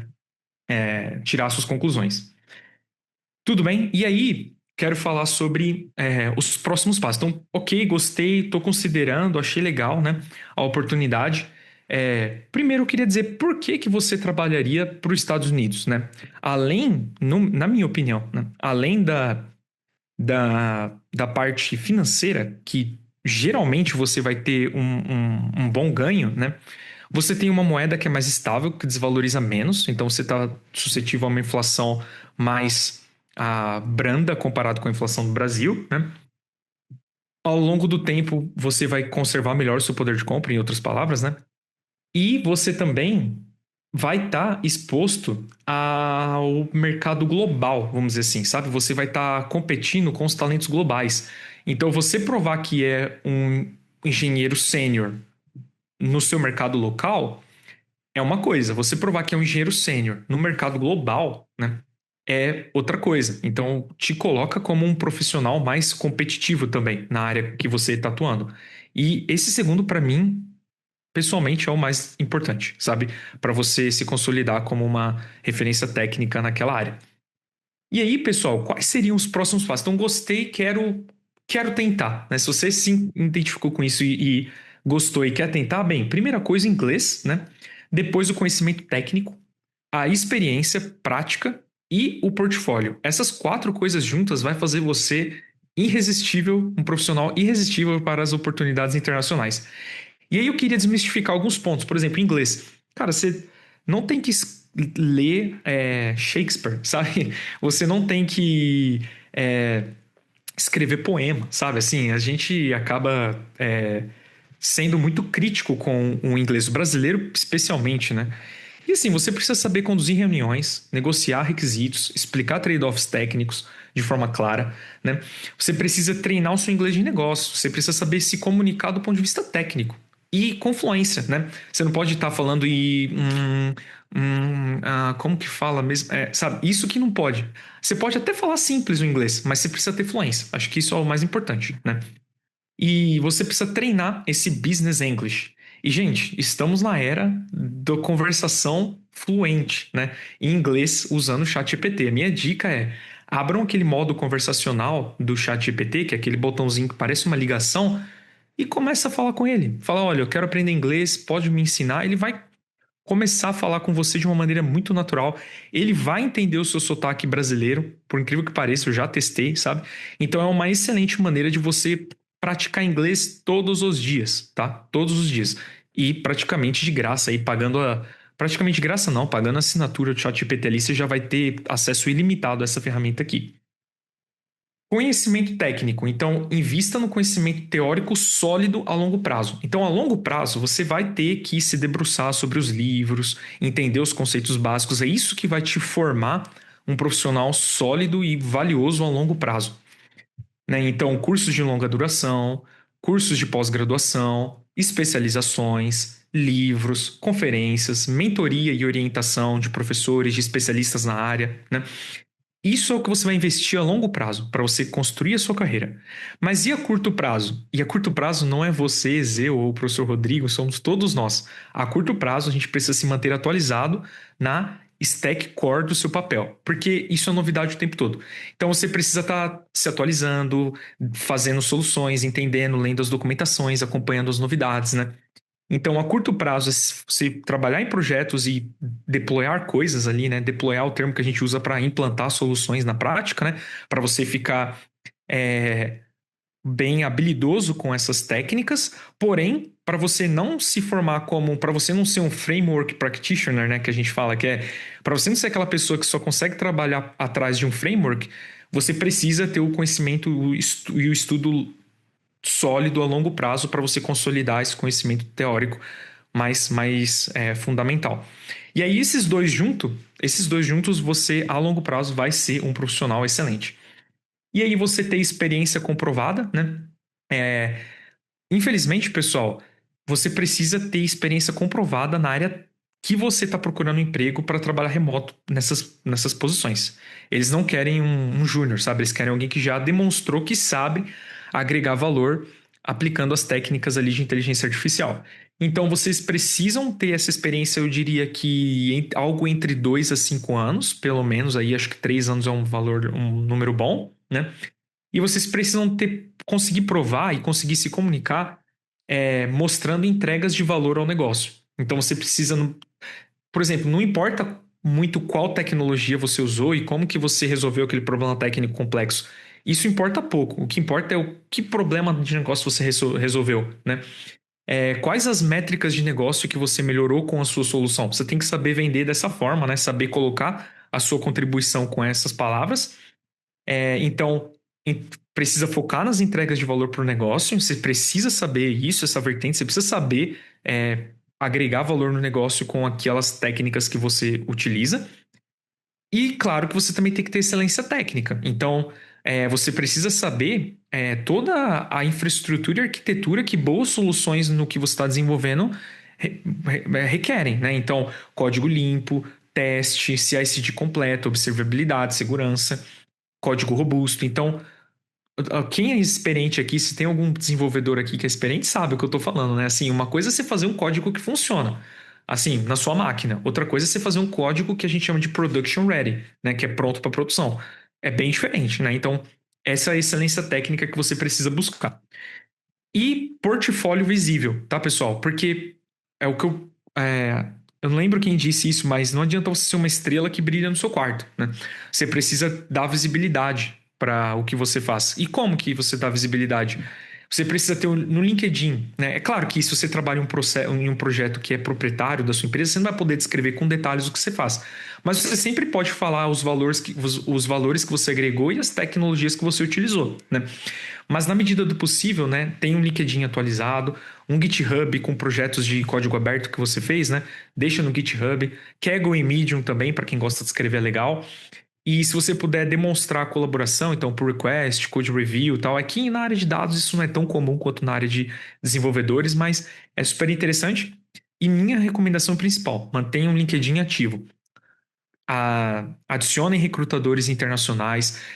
Tem pessoas no LinkedIn, né? Eu coloquei uma referência aqui que falam bastante, dão dicas de como você otimizar o seu LinkedIn para ficar visível para essas oportunidades no exterior. Sabe, tem uns procedimentos que você tem que seguir. Sabe quando você faz um currículo? Lembra antigamente que tinha boas práticas ao fazer um currículo, né? Atualmente existem as boas práticas de como você fazer um LinkedIn de sucesso para o algoritmo te oferecer ali para um recrutador internacional que está te procurando, né? Então, são técnicas que você precisa aplicar lá no seu LinkedIn para deixar ele otimizado. Eu coloquei aí 2 referências importantes para você repaginar, né? Reconfigurar o seu LinkedIn para dar destaque. Então, em resumo, temos uma alta demanda global, por conta dos motivos que inclusive o professor Rodrigo falou, né? As empresas estão todas tentando entender como que isso vai agregar valor no negócio. Funções que mais crescem são as funções relacionadas a IA e dados atualmente. Temos uma tendência sustentável a longo prazo, então não parece ser algo que é algo que veio e uma onda que vai acabar em poucos anos. As vagas remotas nessa área me parecem que viraram um padrão, até por necessidade, né? Os Estados Unidos estão de olho na América Latina por questões de ter uma alta competitividade em valor, mas também questão de fuso horário, que é bem diferente dos países asiáticos, né? Temos um fuso horário muito parecido. A Latam, né, que é a América Latina, consegue entregar profissionais de alta competência técnica, então eles sabem disso. E é um modelo win-win para todos os envolvidos. E os próximos passos para quem quer aproveitar isso é o inglês fluente, conhecimento técnico sólido, experiência comprovada em projetos reais e um portfólio público e bem documentado para as pessoas verem quem vocês são, certo? E é isso, eu passei alguns minutos aí, talvez uns 4 minutos a mais do meu tempo, mas novamente queria falar para quem quiser, me adiciona no LinkedIn, pode escanear o QR Code aí ou me procura lá no LinkedIn. E pode me mandar mensagem, fica à vontade para tirar dúvidas. Se quiser esse material aí, fala comigo lá que eu mando para você esse material e vai ser um prazer aí me conectar com vocês. Mas é isso, se alguém tiver alguma dúvida, eu não sei, Rodrigo, quanto tempo eu tenho aí para tirar a dúvida do pessoal, mas fico disponível. Vamos lá, umas 2 dúvidas aí que o pessoal tiver e depois também pelo chat, né? Mas vamos lá, pessoal. Quem tiver dúvida, fica à vontade aí, levanta a mãozinha aí e já pode perguntar diretamente pro Sérgio. Ó, o Pedro tem uma dúvida aí. Olá, boa noite, tudo bem? Prazer Olá, estar Pedro. aqui. Tinha uma pergunta, além dos cargos formais das empresas, tem alguma forma de iniciar uma carreira em IA de maneira autônoma? Tipo, alguém que já está desenvolvendo uma habilidade técnica na área, só que ainda não está no mercado, não está numa empresa. Como que essa pessoa pode começar a aplicar esse conhecimento gerando renda pela internet, por exemplo? E, ao mesmo tempo, construir um portfólio para futuramente atrair algum recrutador, empresas de fora, etc. Tipo, tem algum caminho para conciliar esse trabalho independente e conciliar também com um trabalho em empresa, tudo mais. E outra coisa, eu tenho interesse nessa área e eu estou acompanhando um pouco o mercado, especialmente nas ferramentas como o N8N, né, que eles permitem a criação de fluxos de automação. Esse tipo de negócio baseado em solução de automação e integração, ele já está meio que saturando ou tem espaço e demanda ainda para profissionais que queiram atuar nesse segmento e prestar serviços B2B para empresas pequenas que precisam de mais agilidade no modelo operacional, por exemplo, oferecer pacotes de serviço como chatbot, mais relatórios automáticos, ou seja, qual for o tamanho do escopo possível para essa tecnologia de hoje. São várias perguntas, né? Vou tentar falar rapidamente sobre... Não, tudo bem, não tem nenhum problema. Mas assim, bem... sobre se dá para você trabalhar por conta nessa área. Eu acho que todas as áreas dá para você trabalhar por conta, ou quase todas, né? Assim, algumas você vai precisar de uma instituição. Mas assim, nas áreas técnicas eu diria que sim, né? Sempre você pode empreender. Eu acho que esse é o caminho que você está perguntando. E aí, para empreender, né? Existem 2 caminhos que eu acho legal, que é o empreendimento mais tradicional, de você fazer uma proposta de valor e buscar clientes e vender o seu serviço, né? E aí, para isso, você precisa estabelecer muito bem qual que é a sua proposta de valor. O que você está oferecendo e quanto você cobra por isso e quanto que você vai dar de retorno para a empresa se ela comprar o seu produto, né? Acho que se você conseguir ter uma boa narrativa nisso, você vai ter um bom produto e talvez consiga alguns clientes. Mas, sinceramente, eu não tenho muita expertise em empreendedorismo, tá? Agora, tem uma outra área que eu acho super legal para você ganhar portfólio, que é o quê? Empreendedorismo social, né? Toda vez que eu tenho os meus alunos, assim, na minha turma, eu sempre falo, pessoal, por que vocês não buscam problemas que existem no seu bairro, né? Tem um pessoal que cuida de cachorro abandonado, tem um orfanato, tal, existem pessoas ao seu redor que às vezes precisam de uma solução e você pode de maneira proativa e altruísta, ajudar com o que você está aprendendo. Ela vai ficar feliz de testar a sua solução, então você vai ter um tester ali na prática, né? E você vai estar colaborando com a melhoria aí da sociedade, né? E conseguindo provar valor. Não é um problema que você resolveu simplesmente porque o problema é interessante, sabe? Você resolveu porque o problema é interessante e consegue resolver problemas reais no mundo real. Além de você estar fazendo uma boa contribuição. Isso geralmente entra como destaque em portfólio, assim, sabe? Porque mostra não só um conhecimento técnico muito bom, mas mostra também que você tem soft skills ali desejáveis de ser altruísta, de ser pessoa independente, autogerenciável, né? Então essa é uma outra oportunidade que você pode ter para ganhar experiência, ganhar currículo, né? E uma terceira aí que é a menos interessante, mas com certeza a mais fácil de você encontrar oportunidades é fazer um projeto porque é legal, sabe? Você pode pegar um vídeo lá de um youtuber e tal e achar legal o que ele fez, reproduzir e compartilhar nas suas redes, reproduzir o seu código e tal. Outra coisa, dependendo do curso de pós-graduação que você fizer, né? Aqui na FGV mesmo, os alunos, eu costumo dizer que eles saem com um portfólio pronto, porque eles vão fazer tantos projetos ao longo do curso que você vai ter um portfólio pronto no final em várias áreas, sabe? Então, isso também ajuda. E é até mais fácil, porque quando você faz o curso, geralmente o mais difícil que é você encontrar o problema, geralmente encontrar um problema é mais difícil do que resolver ele, tá?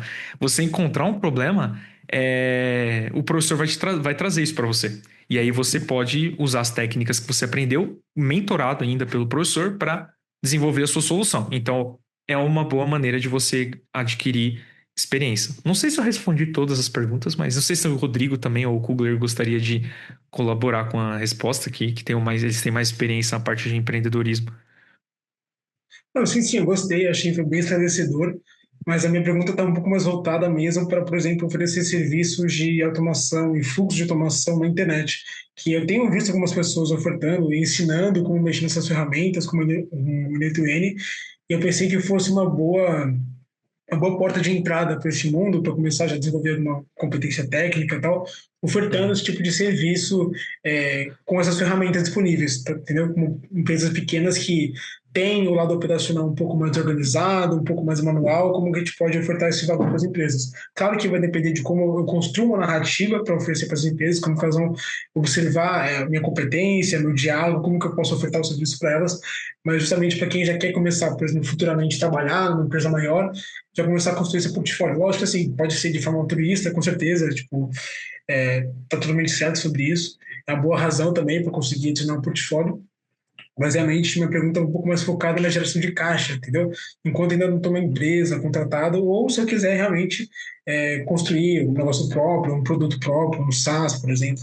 Mas eu entendi bem o seu argumento, o seu comentário, mas é mais sobre isso mesmo, tipo, geração de renda de forma autônoma, né, na internet, sem consumir, enfim. Acho que deu para entender, não sei se eu posso explicar para ficar mais claro também. Deixa eu dar meu pitaco aí nessa história. O N8N, o Make, essas ferramentas, elas fazem parte do espectro, né, do stack que é no code, né? Você não usa código para fazer. E elas funcionam muito bem, tá, para entrada no empreendedorismo, né? Porque são ferramentas relativamente baratas, você usa servidores desses provedores, que você consegue, né, escalar a tua operação para poucos, para muitos. Então você consegue realmente prover serviço profissional usando IA para terceiros, tá? Então é uma boa maneira de começar assim, tá? É lógico que quando você começa, isso daí você vai conseguir prestar serviços para empresas pequenas, empresas médias, né? Então quando você começa a esbarrar ali, por exemplo, prestar esse tipo de serviço para empresas grandes, você começa a esbarrar ali na questão de você ter estrutura, né, de fato, né? Então aí você precisa de uma engenharia de dados, você precisa ser mais robusto ali no teu projeto, né? Tanto na engenharia de dados quanto na utilização de um machine learning mais sofisticado, e aí você tem que passar a usar código, usar conhecimento matemático, né? Então já é um nível 2. Mas para começar, para montar o seu MVP, para dar tração no modelo de negócio, vale super a pena, tá? Então é um bom caminho para começar com pouca complexidade. Perfeito. Muito obrigado por esclarecer. Realmente estava com essa pulga atrás da orelha, já querendo começar uma carreira, né, não sabendo como, ter que começar a estudar programação, lógica e tudo mais. Mas muito bom pelo seu comentário. Muito obrigado, viu? Boa noite. Valeu, Pedro. Muito bem, muito bem. Bom, eu acho que... Bom, se tiver mais uma perguntinha rápida, aí a gente passa para o professor Kugler fazer o encerramento. Fazer os comentários dele ali e fazer a parte final. Mais alguém? Não? Se quiserem me perguntar depois também lá pelo LinkedIn, também fiquem à vontade, pessoal. Legal. E se quiserem perguntar também aqui no chat também, professor Sérgio, fiquem à vontade também, tá bom? A gente vai respondendo. Professor Kugler, por favor, chegou a sua vez. Vamos lá, pessoal, muito bom. Apenas corroborando isso que tanto o Rodrigo quanto o Sérgio falou, essa questão da internacionalização, ela já é eu diria, uma tradição brasileira de muitos anos. Tá? Só para vocês terem uma ideia, vou citar apenas um exemplo de um colega, de um amigo que infelizmente eu perdi durante a Covid, ele faleceu em 2021, mas é um exemplo entre tantos outros, e eu vou citar porque é uma pessoa notável, Alberto Elfes. Alberto Elfes, nascido em Maceió, filho de imigrantes alemães, e engenheiro pelo ITA, depois fez mestrado em computação e fez doutorado na Carnegie Mellon. Ele foi meu colega em Pittsburgh. E da Carnegie Mellon ele foi especialista em robótica, ele foi para a IBM, lá em White Plains, e depois ele foi para a Alemanha durante alguns anos, depois ele voltou para os Estados Unidos e ele ficou na NASA de 2001 a 2011, assim, 2012, e de lá ele foi contratado na Austrália, e não existe exatamente uma NASA na Austrália, mas seria o equivalente. Ele foi o diretor da Agência Espacial Australiana, que embora não construa grandes foguetes, mas tem toda a parte de satélites. É uma organização muito importante. Alberto Elfs faleceu em 21 por causa da Covid, problema de coração que se agravou, mas por que eu estou falando desse exemplo? Porque, similar ao que aconteceu com ele, nós brasileiros somos, feliz ou infelizmente, conhecidos como exportadores de cérebros. Essa é uma realidade, o mercado reconhece isso. Concordo que para o caso brasileiro, né, puxa, é melhor que a gente retenha esses recursos no Brasil. Mas, pensando nas carreiras, né, carreira boa é aquela carreira que é bem sucedida para você, não é verdade? Então, aqueles conselhos que o Rodrigo falou e que o Sérgio falou são muito importantes. Eu gostaria também de salientar, a minha carreira reflete um pouco disso, né? Bastante internacionalizada. E uma coisa que eu queria salientar para vocês. Nos últimos 75 anos, você tinha uma separação muito grande nas empresas, nas instituições, entre pesquisa e desenvolvimento, entre o cientista e o engenheiro. E principalmente no século XXI, principalmente nos últimos 25 anos, não apenas nos últimos 25 anos, né? Porque você vai para a indústria química, por exemplo, do século passado, e eles sabiam juntar muito bem ciência, gestão e aplicação prática. Um exemplo clássico, né? A indústria química. Mas todas as empresas hoje em dia, elas precisam dessa fusão de bons conhecimentos científicos aplicados na prática. Então, é como se desaparecesse, ou melhor, houvesse uma combinação entre as características do pesquisador, as características do gestor, as características do engenheiro. Ou seja, você oferecer soluções práticas. Eu gosto de usar a sigla. Nos Estados Unidos o pessoal adora siglas, né? Então eu gosto muito de usar TIDE, né? A maré, né? TIDE, né? Que é Transformation, Innovation and Digital Entrepreneurship, né? Você tem o empreendedorismo, palavra difícil, empreendedorismo digital, a inovação e a transformação. E o que é essencial nisso aí? O que é o tripé nisso aí? Qual que é o apoio disso aí? O pilar disso aí é a parte de data science, é a parte de inteligência artificial nos seus vários desdobramentos. E como o Rodrigo falou, como o Sérgio falou, a gente trabalha muito projetos, mini projetos, projetos curtos, e sempre concluímos o nosso MBA com um projeto aplicado. E nós temos tido projetos fantásticos. E corroborando o que o Sérgio falou, que ninguém pode ser um astro muito brilhante dentro da caverna, né? Dentro do seu apartamento, dentro da sua casa. Você precisa contar para os outros o que você está fazendo. Então, parece assim uma coisa, mas é muito científico fazer. Eu não quero entrar num MBA para fazer publicação. Não é isso que eu quero falar, não é isso que nós queremos dizer. Nós queremos mostrar o teu portfólio. Como é que se constrói, como é que se demonstra, como é que se mostra que tem boas ideias. Então, o nosso projeto aplicado, e se vocês deram uma olhada na proposta do nosso curso, na proposta do MBA, como ele é ancorado em três, digamos, estágios, né? Em três trajetórias. A primeira nós podíamos chamar de um nivelamento em todas as técnicas necessárias. A segunda seriam técnicas mais avançadas. E a terceira, as últimas 6 disciplinas são aplicações. Aí sim a gente começa a falar em aplicações práticas em negócio. E as últimas disciplinas são voltadas para o desenvolvimento de um projeto prático definido para os alunos. E nós temos tido projetos espetaculares e que, por acaso, alguns deles, isso não é obrigatório, mas vários projetos geram publicações. Você diz, nossa, mas eu não estou no mestrado, eu estou entrando no MBA. Sim, você está entrando no nosso MBA. É um MBA muito diferencial.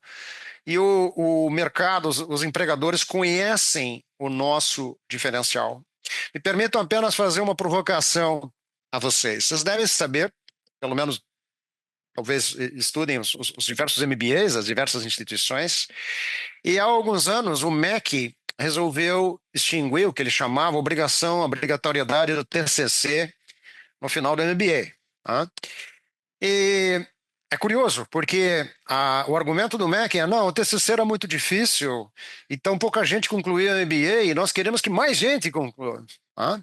Então, de novo, aquela métrica, você segue a métrica. Muito bem, o que nós fazemos no nosso curso? Ninguém faz TCC, nós não queremos fazer aquele TCC chato, burocrático, não é o nosso estilo. Nós queremos formar resolvedores de problemas. Se vocês olharem a missão institucional da Fundação Getúlio Vargas, é formar a elite empresarial brasileira. Essa é a nossa ambição. E nós conseguimos conseguimos cumprir isso. Tudo bem, dá trabalho para os alunos, nosso curso não é um curso fácil, mas dá uma satisfação enorme quando a gente assiste às apresentações finais dos projetos, são projetos feitos em grupos, projetos feitos com base nas tecnologias, nas plataformas, nos frameworks que foram apresentados durante o curso. E são projetos fantásticos que os nossos alunos geram. Então, em resposta ao que alguns de vocês falaram, mas caramba, um curso difícil, um curso pesado, um curso exigente, um curso caro, né? Todos aqueles argumentos, né? Eu posso falar a vocês, pessoal, comparado com o que temos aqui nos Estados Unidos, esse curso é 12 a 15 vezes mais barato e nós entregamos muito bem. Tá? A gente entrega um curso, na minha opinião, na opinião dos colegas, um curso bastante diferenciado e o mercado reconhece isso. Então, basicamente, era isso que eu queria. Não quero estender mais ainda, acho que os colegas apresentaram bem aí o que é o nosso curso. E acho que seria interessante abrir para perguntas, mas eu gostaria só de salientar essa parte.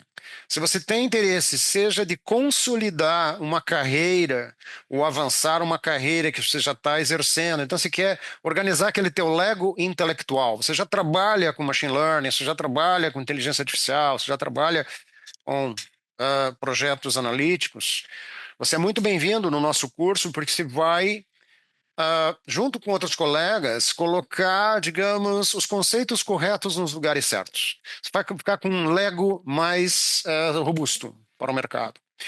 E se você deseja entrar nesse mercado e você tem a motivação suficiente para estudar o assunto, você vai conseguir chegar do outro lado. Tá? Nós temos vários exemplos que surgiram, e só para complementar o que a Margarete falou, esse curso Blended, ele tem também a aula presencial, que é muito bacana. Nós já tivemos parcerias, lançamento de empresas, namoros, casamentos, estou falando sério, né? E empresários começaram, nós temos, é só vocês darem um Google, Juliano Nascimento, aluno no nosso MBA, fez toda uma carreira, ele era um especialista em call centers, e ele, durante o nosso curso, ele falou, professor, eu vou fazer analytics para call center. Falei, ótimo. E ele montou uma empresa que hoje faz outras coisas, fora analytics, para chat centers, né? Hoje, call centers foram transformados. Apenas um dos exemplos, um dos inúmeros exemplos que nós poderemos oferecer a vocês. Então, o que eu tenho a dizer é, costumamos receber alunos muito motivados, muito animados aqui na Fundação, na Strong, e eu acho que a gente entrega para o mercado alunos bem formados, ok? Dá trabalho? Dá. Mas vale a pena, pessoal. Um ano e pouquinho, assistindo um pouquinho menos séries menos streaming, um pouquinho mais de estudo, eu acho que você vai ter mais dinheiro no bolso lá na frente. Não pode prometer, depende de você. Mas do que depender da gente, pode contar conosco. Perguntas, comentários, discordâncias são bem-vindas, porque unanimidade é uma coisa burra. Então, por favor, fiquem à vontade aqui para os seus comentários, perguntas, curiosidades, seja para mim, seja para os outros colegas.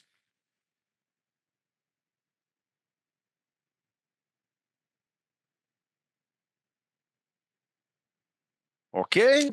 Como é que tá? Eu estava olhando o chat, mas eram perguntas mais para os demais.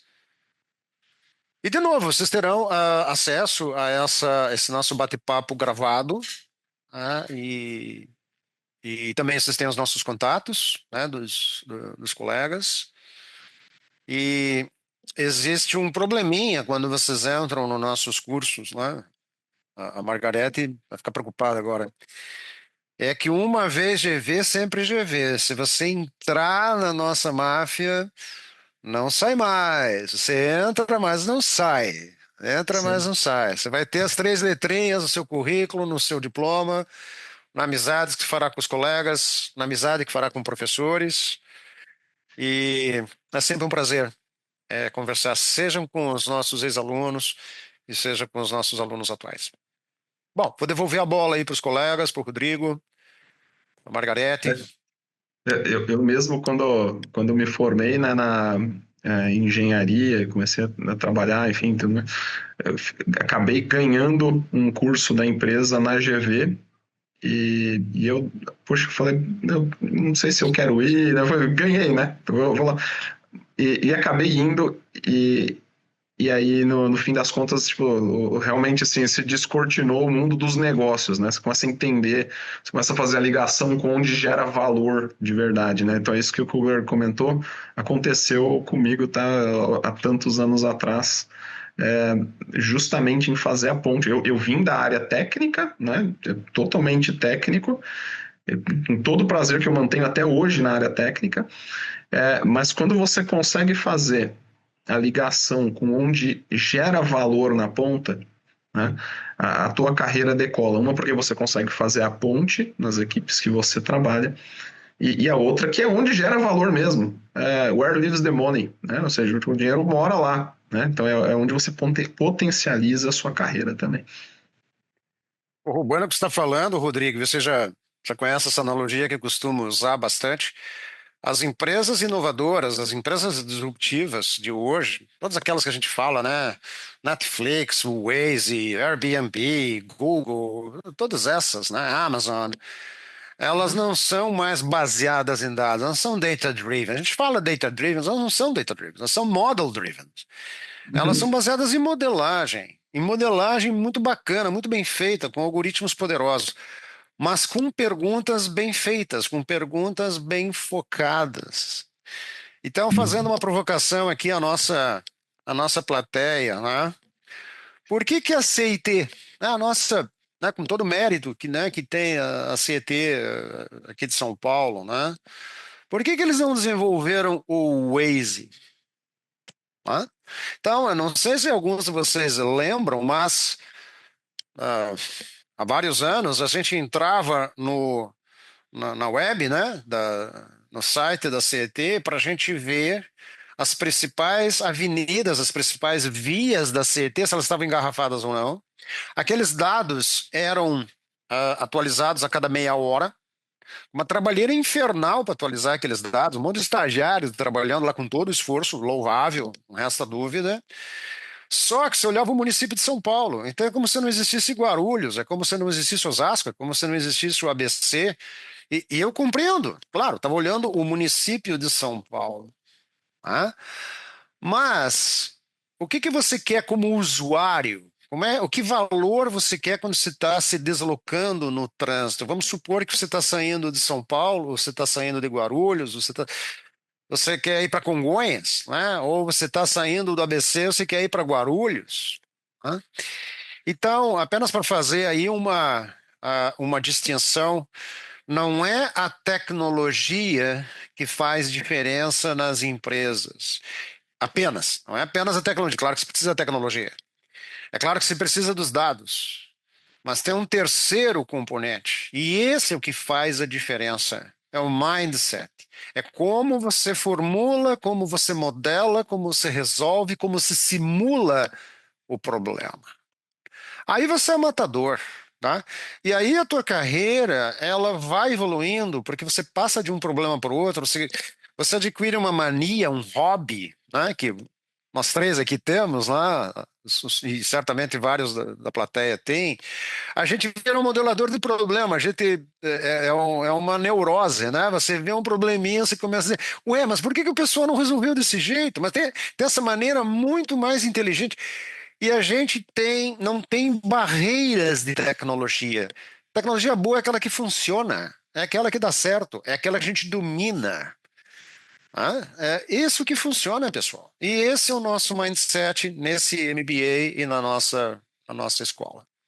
Bom, então apenas corroborando aí o que foi afirmado anteriormente.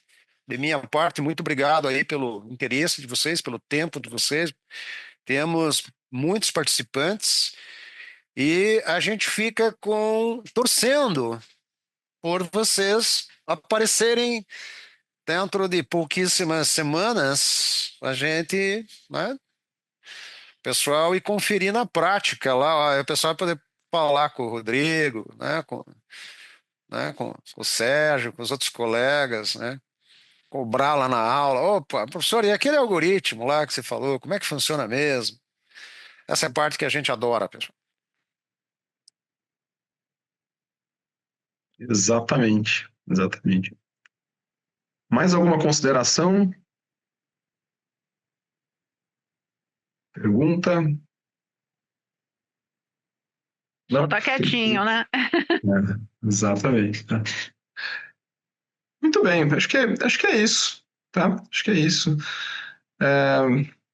Bom, da minha parte também quero agradecer aí esses momentos com vocês. É um prazer enorme compartilhar um pouco da experiência, compartilhar um pouco daquilo que está acontecendo no mercado, né? Nós acho que conseguimos transparecer o que somos, né? Que somos apaixonados pela área, por esse tipo de desenvolvimento e esse entusiasmo é justamente pelo desenvolvimento de outras pessoas, desenvolvimento da área, né? Desenvolvimento do nosso país. país, né, também, né, das empresas, da realidade que nós temos aqui. Então sejam bem-vindos também os que vierem no MBA e boa sorte para todos aqui, tá? Que seja útil esse conhecimento, tá bom?